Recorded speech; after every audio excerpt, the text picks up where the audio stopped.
మెదక్ జిల్లా కేంద్రంలో ప్రధాన పోస్టాఫీస్ సర్కిల్ నుండి ధ్యాన్ చంద్ చౌరస్తా వరకు నిర్వహించిన ముఖ్యమంత్రి కప్ టాచ్ ర్యాలీని జిల్లా అదనపు కలెక్టర్ నగేష్తో కలిసి కలెక్టర్ రాహుల్ రాజ్ జెండా ఊపి ప్రారంభించారు. ఈ కార్యక్రమంలో ZP CEO Ellaiah, DPO Yadaiah, యువజన క్రీడల నిర్వహణాధికారి రమేష్, డీఎస్పీ ప్రసన్న కుమార్, జిల్లా సైన్స్ అధికారి రాజిరెడ్డి తదితర జిల్లా అధికారులు పాల్గొన్నారు. ఈ సందర్భంగా కలెక్టర్ మాట్లాడుతూ సీఎం కప్ టాచ్ ర్యాలీ ప్రధాన లక్ష్యం గ్రామీణ యువతను క్రీడల వైపు ఆకర్షించి వారి ప్రతిభను జాతీయ, అంతర్జాతీయ వేదికలపై చాటేలా ప్రోత్సహించడమేనని తెలిపారు. గత సంవత్సరం మాదిరిగానే ఈ సంవత్సరం కూడా సీఎం కప్ క్రీడా కార్యక్రమాలను పటిష్టంగా నిర్వహించేందుకు అన్ని చర్యలు చేపట్టినట్లు చెప్పారు. ఆసక్తి గల క్రీడాకారులు ఆన్లైన్ ద్వారా సీఎం కప్ రిజిస్ట్రేషన్ చేయించుకోవాలని సూచించారు. పల్లెలోని యువత, విద్యార్థులు చదువుతో పాటు క్రీడలపై ఆసక్తి పెంపొందించుకోవాలని, క్రీడల ద్వారా శారీరక దృఢత్వంతో పాటు వ్యక్తిత్వ వికాసం కూడా సాధ్యమవుతుందన్నారు. తాము ఎంచుకున్న క్రీడల్లో కష్టపడి సాధన చేస్తే పల్లె స్థాయి నుండి ప్రపంచ స్థాయి ఛాంపియన్లుగా ఎదగవచ్చని కలెక్టర్ పేర్కొన్నారు. సీఎం కప్ ద్వారా ప్రభుత్వం యువతకు, విద్యార్థులకు తమ క్రీడా ప్రతిభను ప్రదర్శించుకునే గొప్ప వేదికను కల్పించిందని తెలిపారు. ఎన్సీసీ క్యాడర్ వాళ్ళకి, ప్రతి ఒక్కరికి, యువతకు అందరికి కూడా నమస్కారం. సో మన అందరికి కూడా తెలుసు, లాస్ట్ టైం మన జిల్లాలో సక్సెస్ఫుల్గా మనము సీఎం కప్ నిర్వహించడం జరిగింది. మరి అప్పుడు కూడా అదేవిధంగా గ్రామ పంచాయతీలో చాలామంది కూడా టీమ్స్ ఫామ్ చేసుకోవడం, కొన్ని ఇండివిజువల్ టీమ్స్ ఫామ్ చేసుకోవడం, కొన్ని గ్రూప్ టీమ్స్ కూడా ఫామ్ చేసుకోవడం. సో వాళ్ళు అప్పుడంతా కూడా రిజిస్ట్రేషన్ చేసుకొని మరి పెద్ద ఎత్తున మండల్ లెవెల్ అప్పుడు మనం స్పోర్ట్స్ నిర్వహించినాం. మరి మండల్ లెవెల్ ఎవరైతే విజేతలు ఉన్నారో వాళ్ళందరినీ కూడా మళ్ళీ మనం జిల్లా స్థాయికి పిలిపించి ఇక్కడ కూడా మనం జిల్లా స్థాయిలో కూడా గేమ్స్ నిర్వహించి మరి వాళ్ళందరినీ కూడా ప్రోత్సహించి ఇక్కడ క్రీడలు నిర్వహించడం జరిగింది.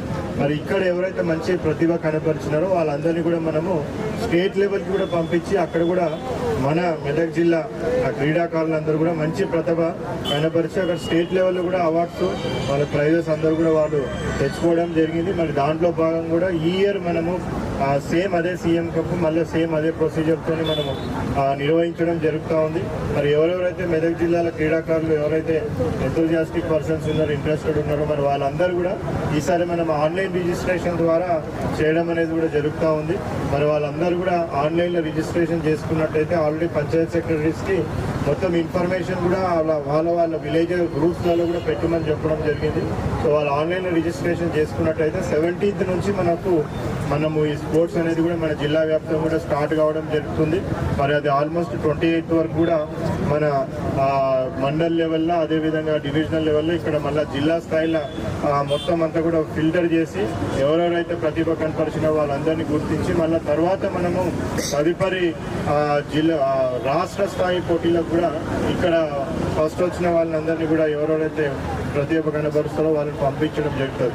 మరి దీని ప్రకారంగా మరి ఇక్కడ వచ్చిన మీడియా మిత్రులకి, ప్రతి ఒక్కరికి, ఇక్కడ వచ్చిన యువతకి అందరు కూడా రిక్వెస్ట్ ఏంటంటే పెద్ద ఎత్తున ప్రచారం చేసి మరి ఎవరెవరైతే ప్రతిభ ఉన్న క్రీడాకారులు ఉన్నారో వాళ్ళందరూ కూడా పెద్ద ఎత్తుగా పాల్గొన్నట్టయితే సో తర్వాత కూడా ప్రభుత్వం చాలా మంచి ఉద్దేశాలతోని తొందరలోనే మరి తెలంగాణకి సంబంధించి ఈ స్పోర్ట్స్ యూనివర్సిటీ కూడా ఒకటి ప్రారంభించాలనేది కూడా ప్రభుత్వం ఉద్దేశంలో ఉంది. ఆ స్పోర్ట్స్ యూనివర్సిటీ ద్వారా కూడా క్రీడాకారులను ఎంకరేజ్ చేయాలని ఆల్రెడీ మనకి కొన్ని జిల్లాలలో స్పోర్ట్స్ కాలేజెస్, స్పోర్ట్స్ స్కూల్స్ కూడా ఉన్నాయి. సో ఇంకా కూడా మనము మెరుగుపరిచే స్పోర్ట్స్ యూనివర్సిటీ కూడా తొందరలోనే ప్రారంభమవుతుంది. కాబట్టి సో ఇప్పుడున్న వాళ్ళందరూ కూడా పెద్ద ఎత్తున పాల్గొని మరి వాళ్ళ ప్రతిభ కనబరిచి జాతీయ స్థాయికి కూడా వెళ్ళే విధంగా కూడా మన క్రీడాకారులు తయారు కావాల్సిన అవసరం ఉంది. మరి ఈ అవకాశాన్ని ప్రతి ఒక్కరు కూడా సద్వినియోగపరచుకొని వాళ్ళ ప్రతిభ చూపెడతారని కూడా ఆశిస్తూ మరొకసారి ఇటువంటి మంచి ప్రోగ్రామ్ కండక్ట్ చేసిన మరి sports and youth and sports department అధికారులకు అందరికీ కూడా కృతజ్ఞతలు తెలుపుతూ ఇక్కడ వచ్చిన మీడియా మిత్రులకు అందరికీ, ఇక్కడ వచ్చిన యువతకు ప్రతి ఒక్కరు కూడా పేరు పేరున ధన్యవాదాలు తెలుపుతాను. Thank you. మరిన్ని అప్డేట్స్ కోసం మా ఛానల్ని సబ్స్క్రైబ్ చేయండి.